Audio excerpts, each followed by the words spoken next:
What if the real challenge isn't finding meaningful work, but building a meaningful life that work can be part of? I'm Andrew Soren, and this is Meaningful Work Matters. Today, I'm joined by Bill Burnett of Stanford's Life Design Lab. Bill's work has helped thousands of people build design thinking into their life, their career, and their sense of purpose. In this conversation, we explore how design thinking mindsets like wonder, radical acceptance, availability can help us design more meaning into our work and our lives. We explore the role of formative communities and why meaningful work can become unsustainable when it carries too much of our identity.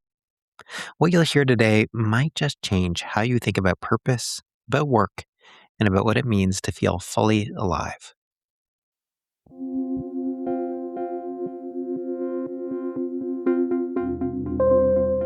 Welcome to the Meaningful Work Matters podcast. I'm your host, Andrew Soren, founder of Eudaimonic by Design. On this podcast, we'll dive into the world of meaningful work, explore its complexities, and examine its impact on people and the organizations they're a part of. Each episode features insightful conversations with cutting-edge experts who are successfully navigating the challenges of meaningful work. We hope to offer you ideas, frameworks, and tools to unlock potential and design work that's fulfilling, impactful, and supports everyone's well-being. Subscribe or follow us now, and let's make meaningful work matter.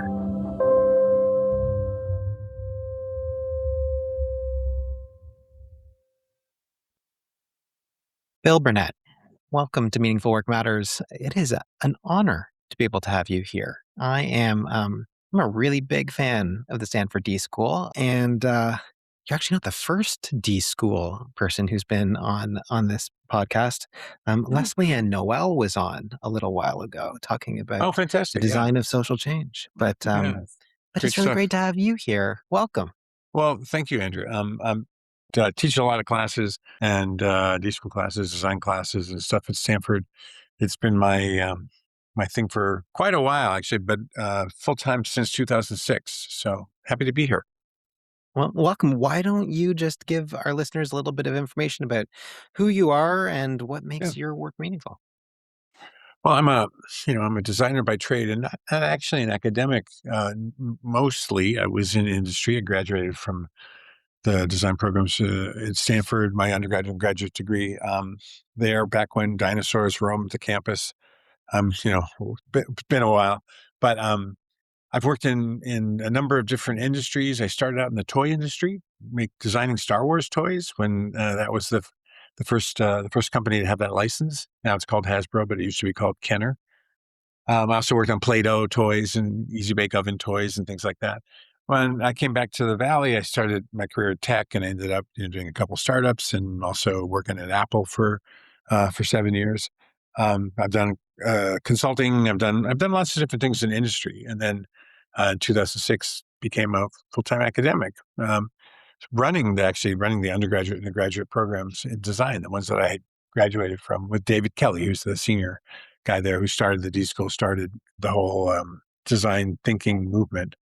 But we've been teaching design at Stanford since the 60s, and we used to call it human-centered design. And so that's what I've been doing. And then I got together in 2007 with a guy named Dave Evans. He's the co-author of all the books that we've done together. And we created this thing called the Life Design Lab, where we said, well, innovating a new product like an iPhone.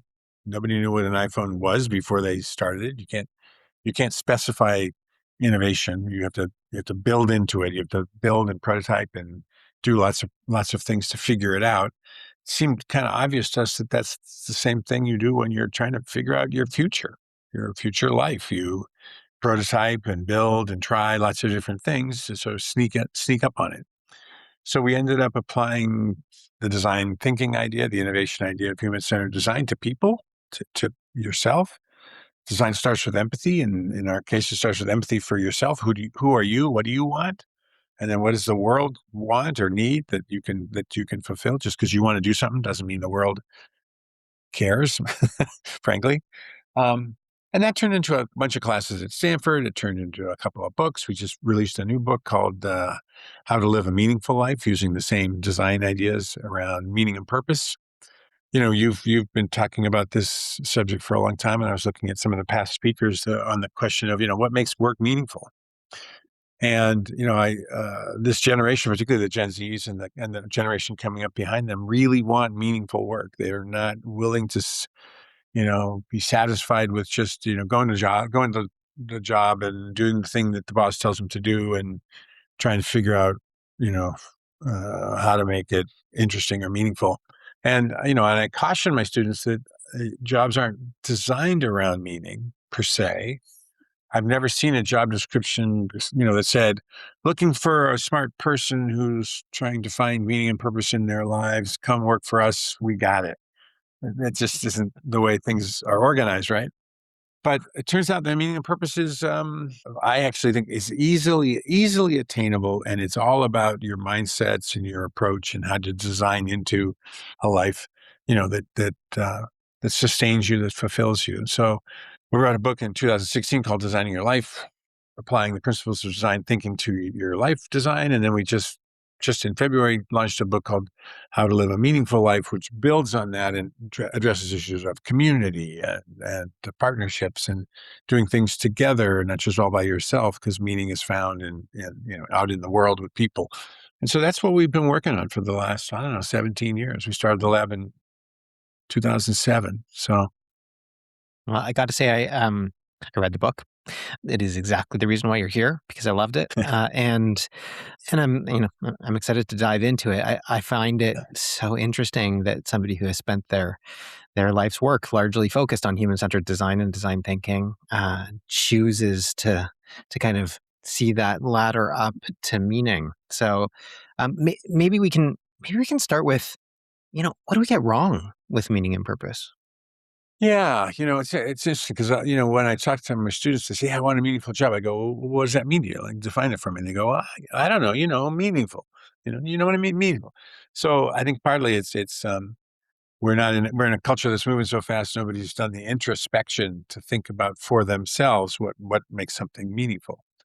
And we're really clear. I'm not a philosopher. I cannot solve the big philosophical problem of the meaning of life. Go talk to your priest or rabbi or your local philosophy department at the university.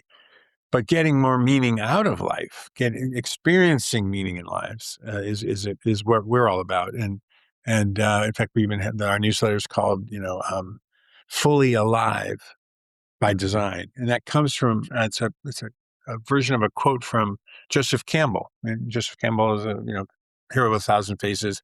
He did a big interview with Bill Moyers. They released called "The Power of Myth" or yeah, something like that. And anyway, in that, Moyer says, "Hey, everyone's looking for a meaningful life." And Joseph Campbell reframes it. He says, "I don't know if that they're really looking for a meaningful life. I think they're looking for the rapture of being alive. Wow. The rapture of being fully alive." And so Mm, our methodology is fully alive by design because I don't know how to I don't know how to answer the ultimate question of meaning, but I know how to live. I know the kinds of things I could design into my life, and I would experience my life as being more meaningful. mhm, The whole "I follow your passion" thing, research says 8 out of 10 people don't have one. And I hate a question that makes 8 out of 10 people feel like they're stupid or something. I'm supposed to have a passion. I don't have it. So we're not big on the passion question, but we're big on living passionately, living mm, fully engaged into your life. So we have, 5 mindsets in the book, and one of them is fully engaged. And calmly detached, because we know from all the positive psychology and decision making theory that you can make a great decision. Don't be attached to the outcome because you can't predict what the future might hold. So fully mhm, engaged but calmly detached is one of our mindsets, and then pursuing a sense of wonder. There's a whole bunch mm, of new neuroscience now about wonder and awe and how the brain is wired for these sort of transcendent experiences. So if we say, put on your wonder glasses, put on, look for, we've known for a long time in psychology, we don't actually see what we're looking at. We just see what we're looking for, right? mm, Lots of experiments demonstrated this. And so change what you're looking for. And once in a while, put on your wonder glasses and looking through the lens of wonder, this neuroscience of awe and wonder, this sense of the transcendent. Guess what? It's everywhere. It's all around you. And so our sense of this is that the meaning people are searching for is right there, easily discovered, but they're looking in the wrong place. You asked the question, what are we doing wrong? We're looking in the wrong place. So one of the big model in the book is that there's two worlds that we can be in at any one time. There's really one world, but your brain can only be in one state at a time, right? So the transaction world, which is getting everything done and checking off the to-do list and doing my research to make sure I knew everything about your podcast, Andrew, and who you had on before. That's all transactions. It's all good. Get it done. Impact, by the way, everyone wants more impact. Impact is a transaction. Once it's over, the half-life is pretty short, and then you want more, right? The Hmm. hedonic treadmill. I need more. I need more That's money, it. more impact. I want more of everything. But that's in the transaction world, and that's not where meaning is found. Just below that, I like to think of it like an aquifer, just below the transaction world, full of water, full of meaning. And right below the transactions, when you flip the switch and you think and you see differently, you see this world of flow. Hmm. Csikszentmihalyi had described it originally as sort of a peak experience, but actually we now know there's like 21 different neurological triggers for flow, and flow is a state of mind that's available anytime. You just have to pay attention to it. You have to be in, to tune yourself up to be aware of the opportunity for flow. So we're all looking for meaning and purpose and impact, but we're looking in the transaction world. And in the transaction world, just things come and go. They don't have any intrinsic meaning or value. It's good to get stuff done, but if all you do is live in the transaction world all the time, you're leaving at least half of your brain or at least half of your cognitive ability unexercised. And you should have experiences of flow every day, every week, all the time. And once you learn how to look for them or how to trigger them, you find them all over the place. And so the whole idea of the book is transactions and flow, and that it's easier than you think, and that you deserve to have the full cognitive experience, not just the transactional experiences. And it's easy. I mean, you don't have to spend 2 years developing a meditation or a mindfulness practice. Do it if you want to. That's good. It's good stuff, right? Lots of psychological and physiological benefits for a mindfulness practice. But I can't. I've tried for a long time. I can't do it.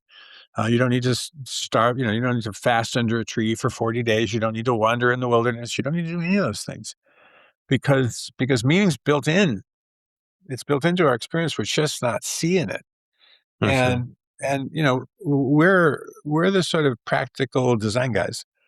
I'm not trying to add 10 things you need to do to make your life better. I'm already too busy. I bet you're already too busy. I don't have time for new stuff. I don't have time to develop a new practice. I'm too busy and servicing all the transactions that need to happen to make my life and my family and everybody, happy. So this isn't about cramming more into an already busy life. This is about getting more out of what you've already got. And we think that's Can you that's give the us? that's what makes it possible for people. Mhm. Can you give us some example of what, like the difference between a transactional approach to work versus a flow experience to work might actually look like for someone? Yeah, sure. I mean, actually, we have an example in the book where, like, let's say you're sitting in the weekly staff meeting. There's a weekly staff meeting, all hands, whatever. All 6 people in the room. The boss is going through status of each of the projects. Da, da, da, da, da. And you certainly want to be, ready to go with your transactional report of how your project is going and what are the updates, what are the statuses, and all that stuff. And that's all very transactional. But you could also, and typically you experience that meeting as a checklist item. Like, we got the meeting done, we went through all the status things, we're good to go. Start the week. Let's take off.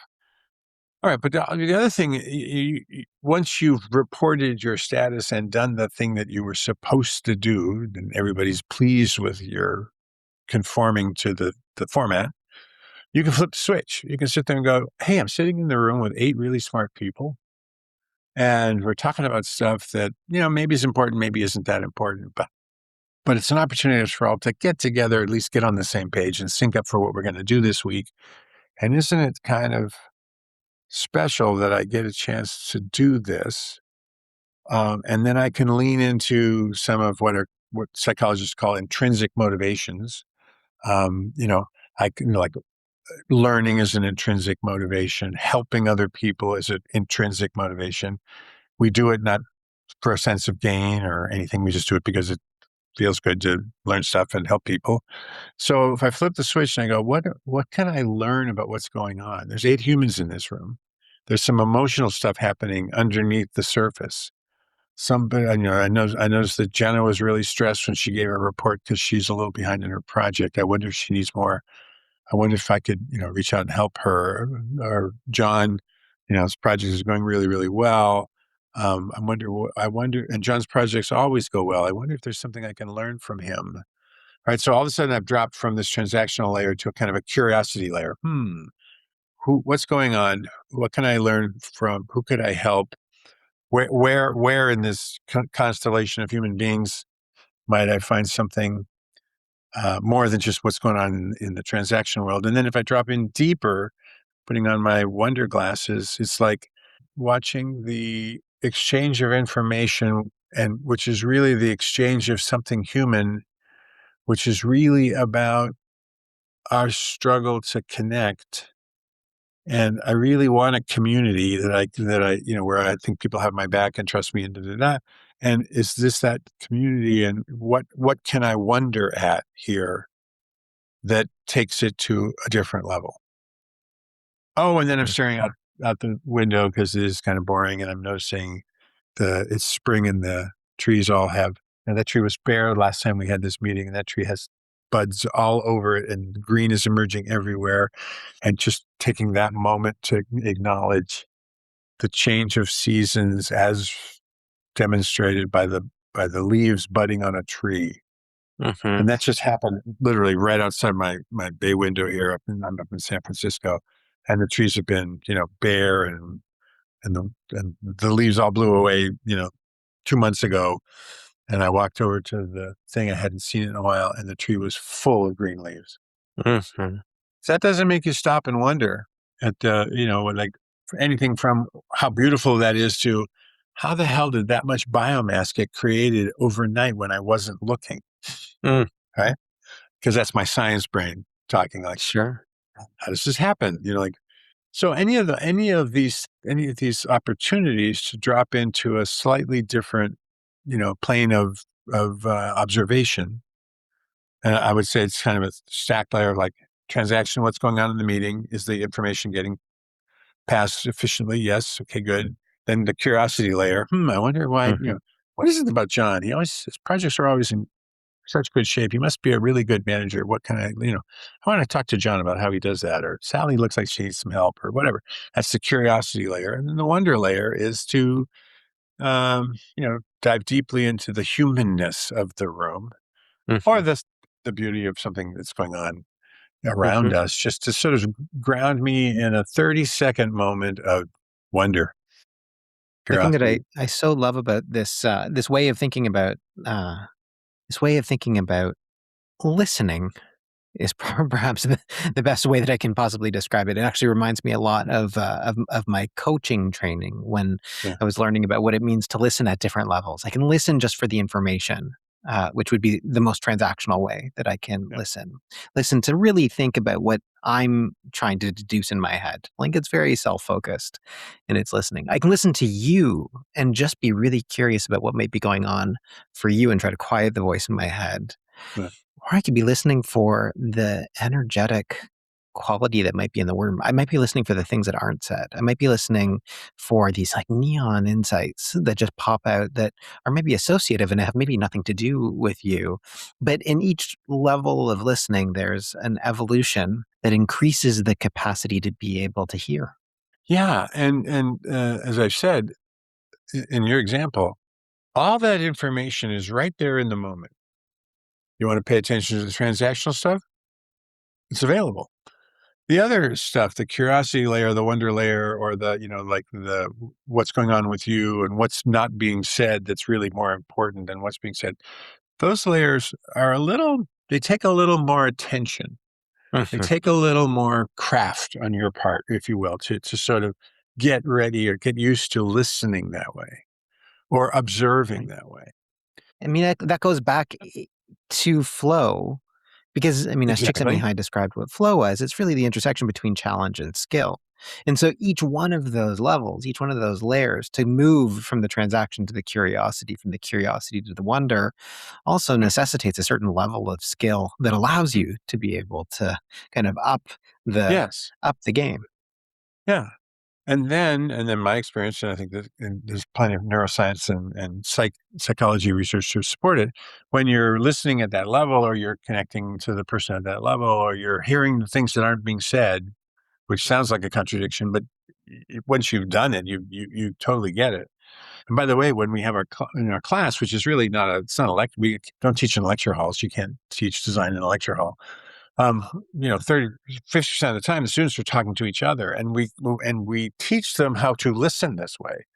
Because one, it's great when someone listens to me that way and really tries to understand me and asks me really good questions about me, not about not not me trying to clear up their confusion, but they're asking me questions about what I'm feeling.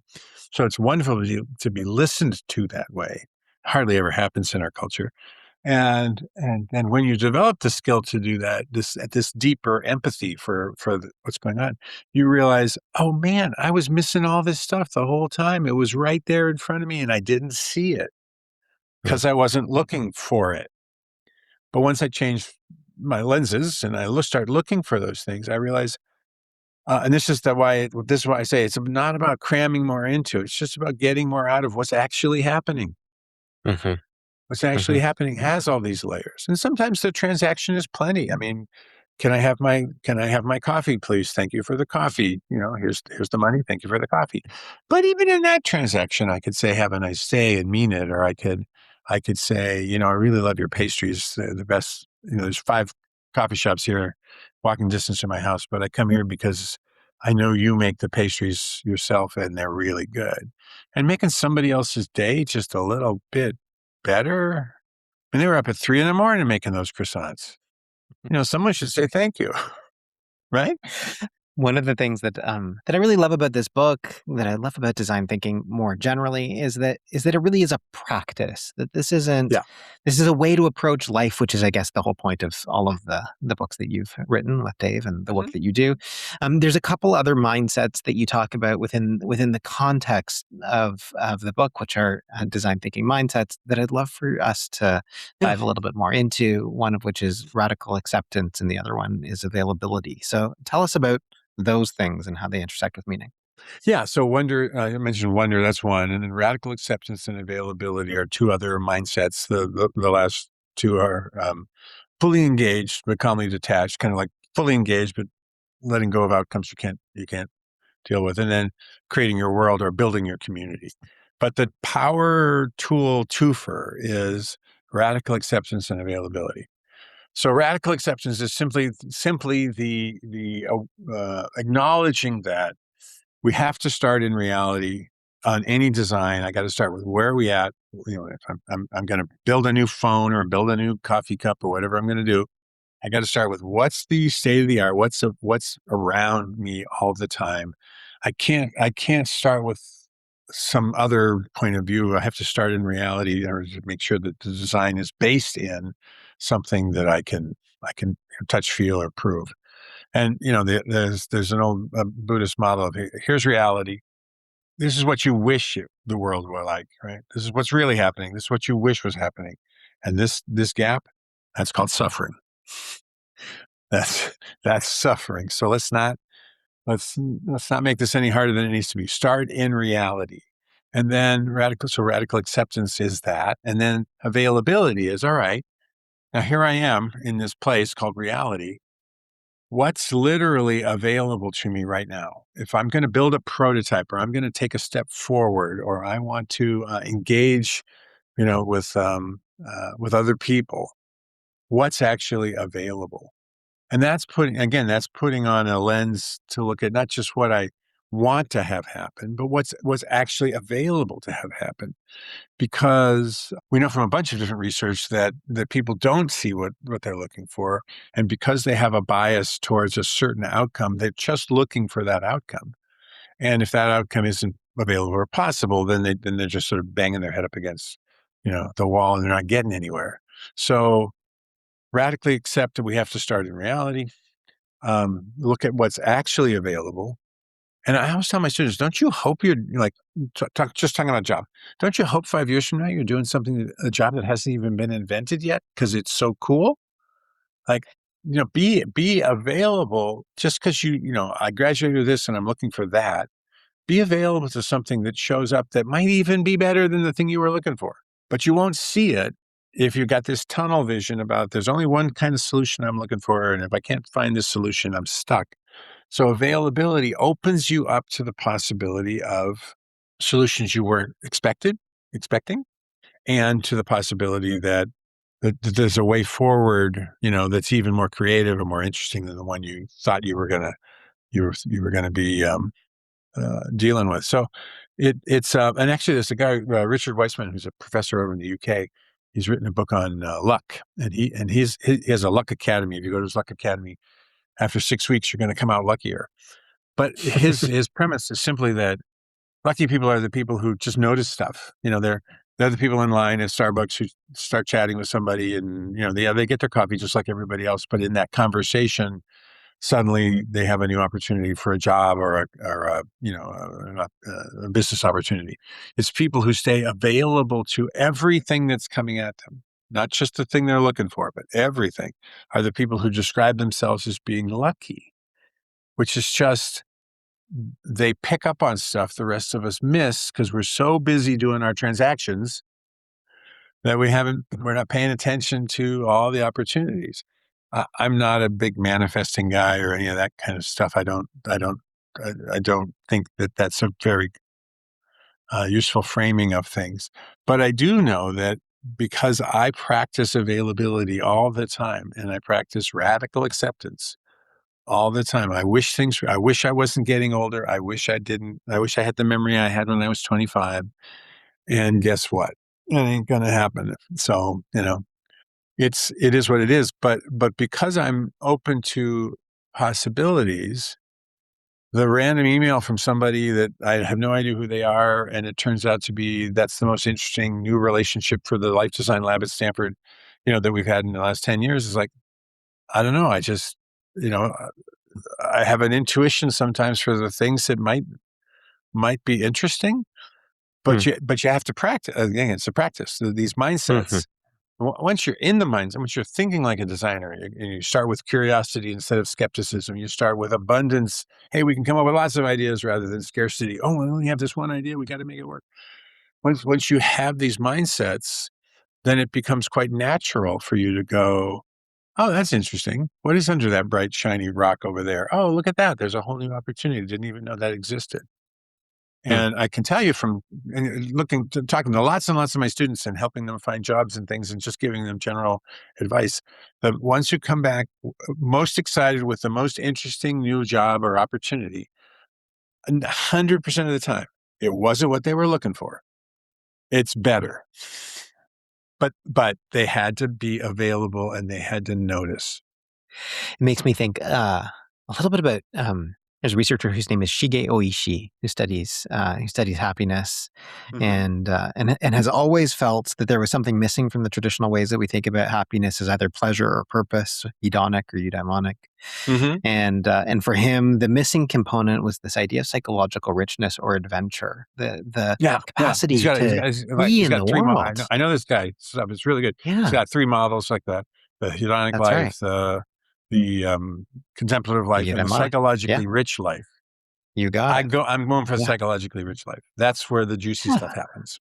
No, it's where availability is, right? It's where Exactly. the capacity to be able to see multiple options and having a curious mindset is. So, like you have to be able to practice the mindset of the designer in the psychologically rich Yeah. lives. It also means that in a psychologically rich life, there's going to be some real dark stuff and some real downsides and some real Mm. challenging stuff.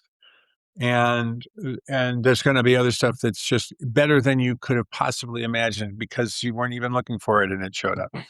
But you're right, it's a mindset of being able to sort of surf all of that stuff. There's a lot of ambiguity in life. I just saw a piece of research that confirms, like the old idea that like, I'd rather have the problem I've got than try to do something different. I mean, people get stuck all the time and they actually have a real issue. Job isn't working out. Something's not working out.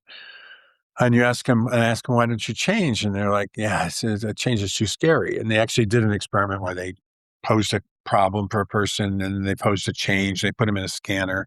And it turns out thinking about making a big change raises so much more of a fear response, amygdala, everything firing, the run away, run away, run away, change is dangerous, run away. And that's a much higher response than I've got this problem that really isn't functional in my life, but I'd rather have my problem than change because Then change is change, right? scary. Too Change is scary. It's too scarier. unknown. Yeah. Yeah, Yeah. yeah. So, the psychologically rich life, you sign up for ambiguity. You sign up for, sign up for pain, but you accept that everything in life isn't going to, it's not the pursuit of sort of a shallow happiness. It's pursuit of something richer than that. And that comes with all the emotions. One of the other mindsets that you talk about in the book is the aspect of community, and ultimately Hmm. the collaborative mindset and you specifically go into quite a lot of detail within the book about the idea of formative communities as being Hmm. central to meaning in life. Tell us a little bit more about that. Yeah, and this actually comes from Dave's experience. I've been teaching undergrads and grads, and he's teaching in a program at Stanford called the Distinguished Career Institute. A bunch of people in their late 50s and 60s, primarily, some a little bit older, some younger, have had a distinguished career, whatever that is. They decided to retire, pivot to something new, and they come to Stanford for a year. It's a gap year for grown-ups, gap year for grown-ups who can afford a year at Stanford. Yes. Yeah. And they come to Stanford and they want to do something. They want to explore, what's the next version of my life? What's the second half going to be like? And it's a very interesting bunch of people, very interesting, journeys they each go on, each uniquely, journey through the thing. But the cool part is they almost have super student status because they can take a class in any of the 8 schools. They can class in the mid school, the law school, the business school, anywhere. And they have this amazing, smorgasbord of education and information that they can join. And so, but one of the things they do there is that Dave helps them create the community that navigates through the Stanford experience, and then invariably they want to continue a community post that. And so and then one of the reasons we weren't thinking about writing another book, but one of the reasons we did was because we were hearing back from people, yeah, I've spent my life, that's great, but I still don't feel, you know, we don't have communities like we used to anymore. Maybe you were in a religious or spiritual community, or just your neighborhood was a community, or you had a community of coworkers, but, because you'd been at the same place for 30 years. But none of that's true anymore. People don't have those communities. And it's a real missing link that tied to the loneliness epidemic. Not just among my students, this is the loneliest group of, cohort of students we've ever educated. But, 2 years ago, the Surgeon General said loneliness was the number one health crisis in America. So we looked at that and we said, we know a way of making communities that are really nurturing and really, good. We need to perfect that design. Dave has prototyped that a number of times with the DCI fellows. It works great. So the idea is there's many kinds of communities, but we say there's three basic kinds. One is people get together to have fun together. Awesome. The bowling league, the bocce league, the folks who get together to play golf just to have a good time. So that's the getting together for a good time community. There's a community that gets together to get something done. I'm volunteering for the Parent Teachers Association. I'm raising money for the kids after school program. Community of purpose, get stuff done. Awesome. And another place where you can find meaning, with other people.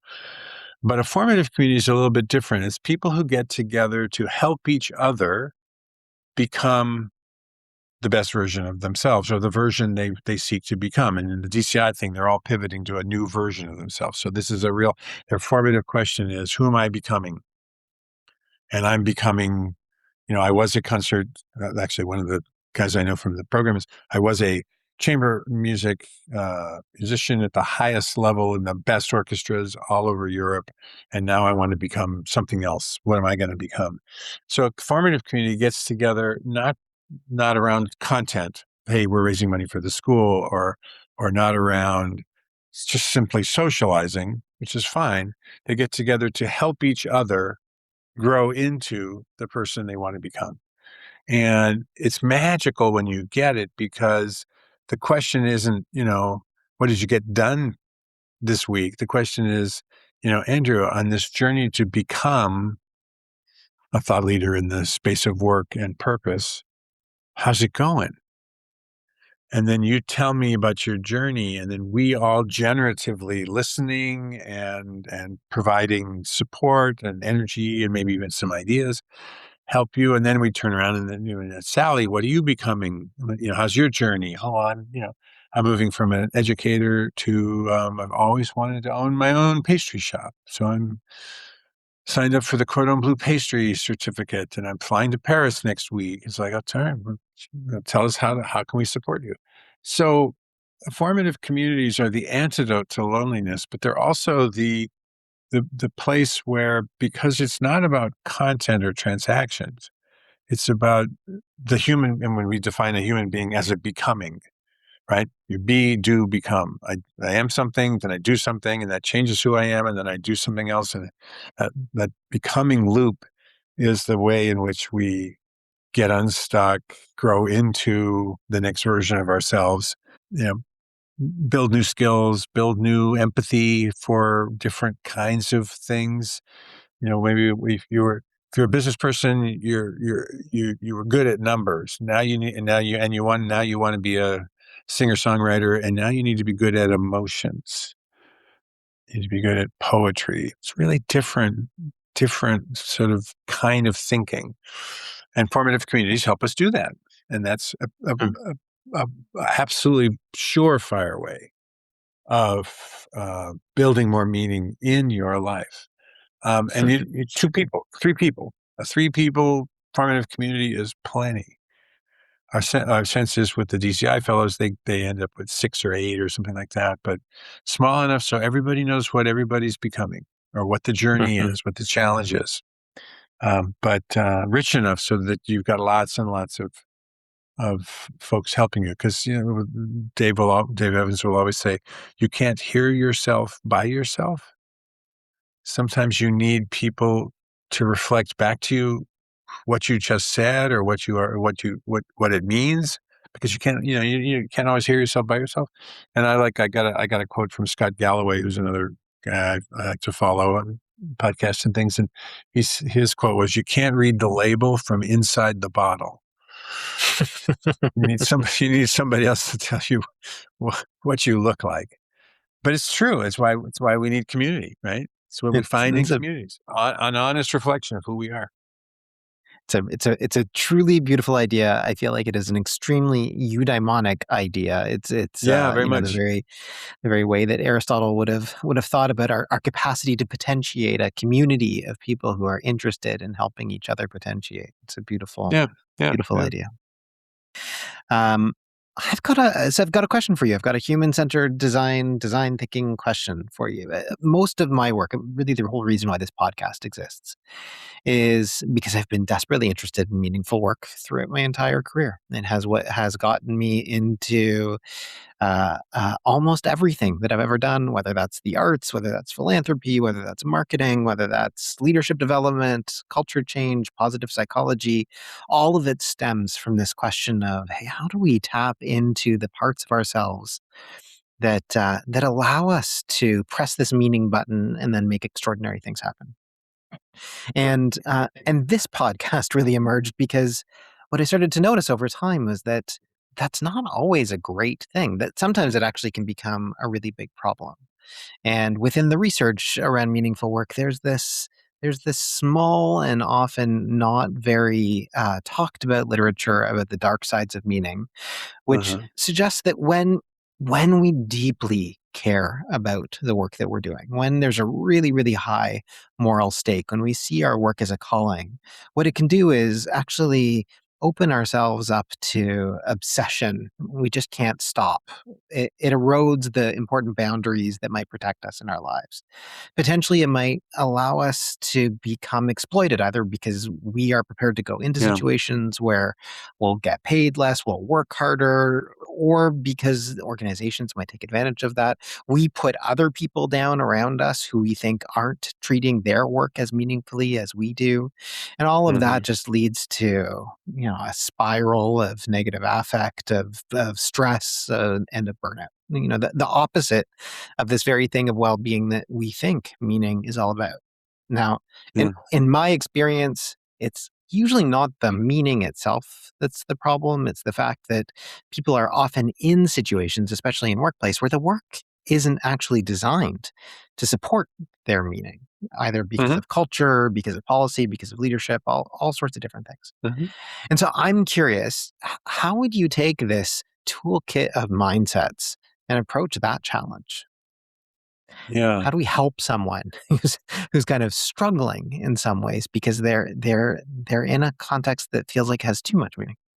This is a little bit of me interpreting, and it's not really what Please. the research was about. But Bill Damon, who was a senior researcher here at Stanford, he runs the Stanford Center for the Study of Adolescence, and he's the guy that He's studied been meaning and he's been on purpose. this podcast. Bill He's a Damon's great been guy, on this podcast. fantastic Right? guy. Yeah. And in his book Path to Purpose, he identified, that only 20% of the people have any identifiable singular passion. But in the Mm. other 80%, he identified two groups: the dreamers and the dabblers.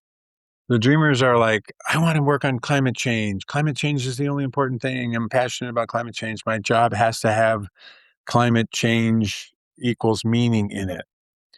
But they're dreamers and they're not willing to do the work it takes to get to the level it would take to actually have an impact on the problem. Because as the junior kid at the environmental, consulting firm, you're just filling out reports and collecting data. You're not actually impacting the problem. So the dreamers bail out early because everything they dream about is so far away they can't get to it. And the dabblers are the ones who are like, I'm really into climate change. No, it's actually about saving the whales. No, it's really about the rainforests. No, it's actually all about wind turbines. And they don't get any traction because they dabble in lots and lots of things. So in both cases, it shows up as the presenting symptom is I'm looking for meaning. But what's really going on isn't that. It's just a lack of being able to focus. It's a lack of being willing to, you know, put in the time, pay your dues, whatever you want to call it. And so, if those are two versions of what you just said, I'm passionately about meaning, but I'm ineffective at, getting to any place where it actually matters. That's one, and then eventually disillusionment and burnout occur. I think the other version is, I'll call it the Mother Teresa version. It's like, I'm just going to work my entire life. This is my calling. In her case, she felt God called her to it, but I got a calling. I'm going to work with the poorest of the poor. I'm going to work with kids over in East Oakland, and I'm going to make sure they join gangs. And every kid who joins a gang, after instead of my after school program, is a moral loss to me, and it's my fault. And I'm so engaged in my mission and my calling that it's taken over my life, my relationships, and everything. And I'm trying to have impact, and frankly, impacts in the transaction world. So I'm not feeling the meaning. And every time I don't get a grant that I applied for, or people don't support my work, I rail against the injustice of the system, and eventually I burn out. So all three of those cases, I call it the zealot, the dabbler, and the dreamer, are all people who've not set up an ecosystem to sustain themselves as a human, Mm. and they're so either so over indexed into the purpose and meaning that they can't develop a sustainable lifestyle. And they're just out of balance, right? They're just out of balance. They don't. Uh, you know, uh, I always remind people. We wrote a book about how to make work better, but even in that book, the whole model is design your life with your job, your meaning and purpose in it. Life first, job second. Mhm. And by the way, this whole idea, and you've had session, a number of different podcasts on this. The notion that meaning comes from your job, the transaction you do for money, your time versus for money. That's a very modern idea. Mhm. And it's not like people who in the old days who just worked for money didn't have meaning. They had lots of meaning. I always used the example of my grandparents on my mom's side were immigrants from Germany. They came over in various times in the 20s and 30s, but in 1933, my grandfather got the family out of Germany permanently, and they settled in California because 33 was when Hitler was elected Chancellor of Germany. He was elected, remember. And my grandfather was like, no, this isn't going to work out. He got the family out of Germany, but he had a sixth grade education. My grandmother had no education. She spoke, they spoke no English. They, classic landed in as immigrants in Ellis Island in New York.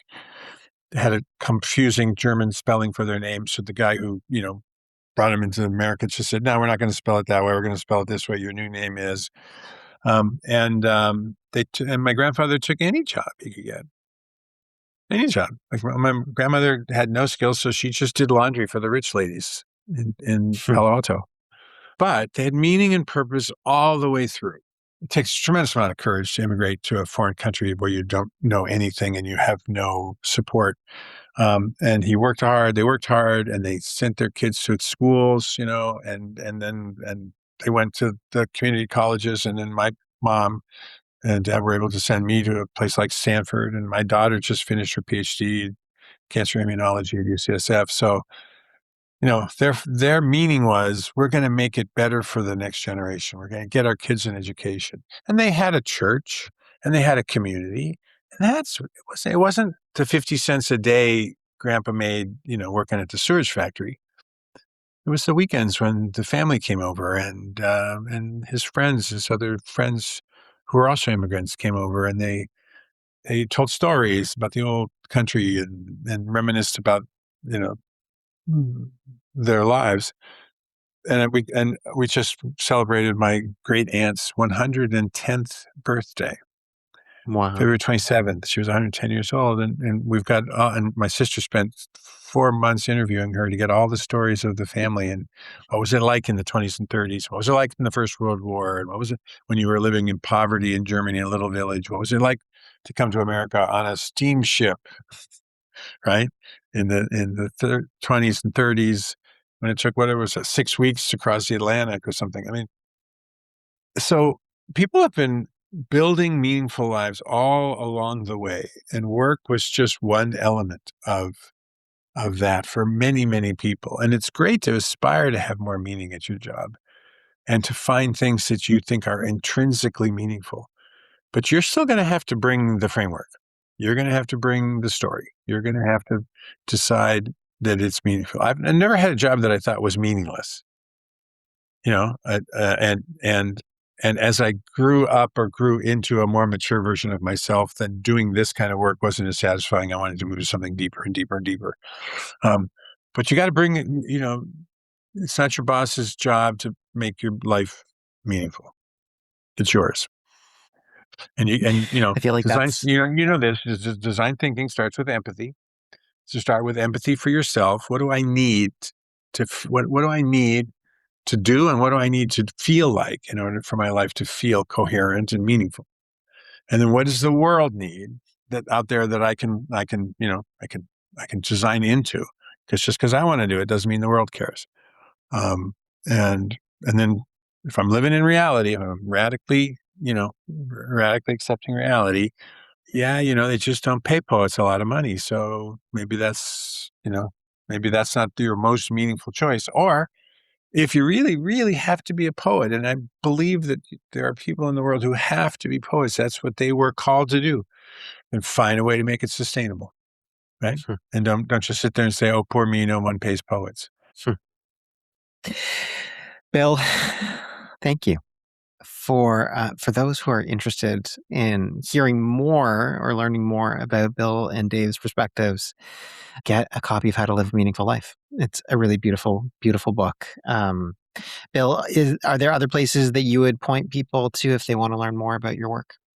Well, we have the Fully Alive by Design newsletter, which you can find at, designingyour.life, our website. And, we have an Instagram thing, Fully Alive by Design. So it's just, you can see what we're doing, what's coming up next, what cool podcasts we're going to be on, like this one, if you're interested. And then all of the workbooks or worksheets and little exercises and stuff are free and downloadable from the site. So you just go out and click on the site and, get your Odyssey plan worksheets, or get your good work journal worksheets, or your Wonder Glasses exercise. So you can get, we give everything away pretty much for free. It would be nice if you bought a book, but you can just ask your favorite AI. It's already ripped the whole thing off. So it's just Great. the world we live in. Yeah. All the exercises are good, and don't let your AI take them. Your AI take No, them. Do no, them yourself. you actually They're have so to. much better. They're so much better if you answer those questions. Yeah, you got to Thank you, do the Bill. work. Yeah, thank you. This has been truly wonderful. We'll make sure we link to all of those resources on our show notes, and it truly is a pleasure getting to learn with you today. Thank you.